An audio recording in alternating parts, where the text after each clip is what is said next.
Hi అండి. KFC style chicken popcorn తినడానికి హోటల్‌కే వెళ్ళాలా?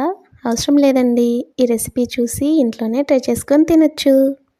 300 పెట్టిన షాప్ అతను 10 పీసెస్ కూడా వేయడు. అదే మనం ఆ మనీతో చికెన్ తెచ్చుకుంటే ఇంటిల్లపాది తినొచ్చు.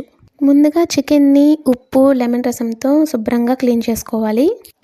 తర్వాత అందులో అల్లం పేస్ట్, ఉప్పు, ధనియా powder, garam masala powder, red chilli sauce, soya sauce, half చెక్క లెమన్ జ్యూస్ వేసి వీటన్నిటిని 5 నిమిషాల పాటు మంచిగా కలిపి ఒక గంట సేపు ఫ్రిడ్జ్లో మ్యారినేట్ చేయాలి.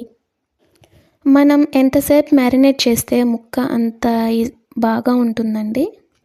తర్వాత వేరొక బౌల్లో మైదా పిండి తీసుకొని అందులో ఉప్పు, baking soda, white pepper powder, కారం వేసి దీన్ని మంచిగా కలపాలి.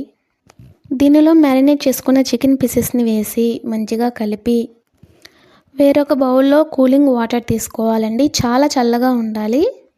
అందులో ఈ చికెన్ పీసెస్ని వేసి 1 నిమిషం పాటు అంతే ఉంచి తరువాత ఆ పీసెస్ని మళ్ళీ పిండిలో వేసి మంచిగా కలపాలి.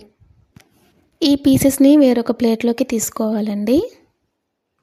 ఇలా అన్ని పీసెస్ని కలిపి పక్కన పెట్టుకోవాలి.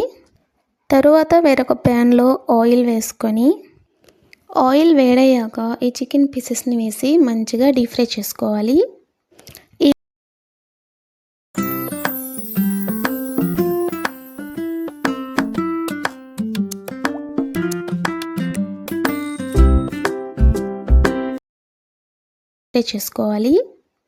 ఈ కలర్ వస్తే సరిపోతుందండి. అంతే అండి, కేఎఫ్‌సి స్టైల్ చికెన్ పాప్‌కార్న్